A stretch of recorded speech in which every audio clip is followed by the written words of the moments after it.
All you need to know about markets was written in an editorial in the Wall Street Journal a couple of years ago. It was called Lessons of the Brain-Damaged Investor. And in this editorial, they explain why people with slight brain damage do better as investors than people with normal brain functionality. Why? Because the slightly brain-damaged person has no empathy.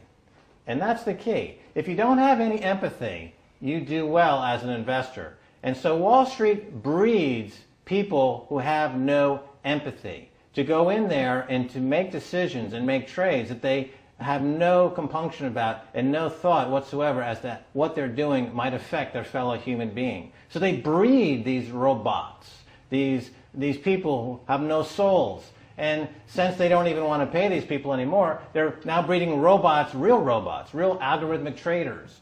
Goldman Sachs in the high-frequency trading scandal. They put a computer next to the exchange, the New York Stock Exchange. This computer, this co-located computer, as they call it, it front-runs all the trades on the exchange, and it hits the exchange with volumes of orders in ways that scalp pennies and nickels away from the exchange. It's like they're siphoning money all day long. They went one quarter last year, 30 or 60 straight days without a single down day and made millions of dollars every single day. Is that because, well, that's statistically impossible. When I worked on Wall Street, the way it works is everyone kicks upstairs the bribes. The brokers bribe to the office manager bribes to the regional sales manager bribes to the national sales manager. It's a common understanding. At Christmas, who gets the biggest bonus at Christmas in an average brokerage office? The compliance officer. The compliance officer sits there all day long. He's supposed to be making sure you don't violate any of the margin rules and you're complying with the law. Of course, yeah, to the extent that you can bribe the compliance officer, yeah, that's right, you are complying with the law. So how does fraud has become the system? It's no longer a byproduct. It is the system. You know, it's like that old Woody Allen joke. He says, "Doctor, my brother thinks he's a chicken."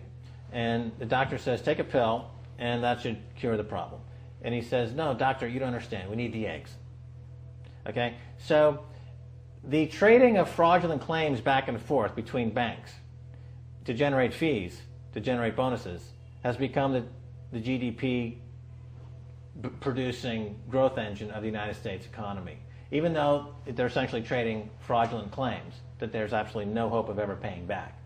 They're processing and generating and resecuritizing nothing. If I write $20 billion on a cocktail napkin and I sell it to JP Morgan, while JP Morgan writes $20 billion on a cocktail napkin, and we swap those two cocktail napkins at a bar, and we each pay ourselves 1/4% in a fee, we make a lot of money for our Christmas bonus. We each have on our books a $20 billion cocktail napkin, which has no real value until such time as the system is no longer able to absorb bogus cocktail napkins, in which case we go to the government to get bailed out.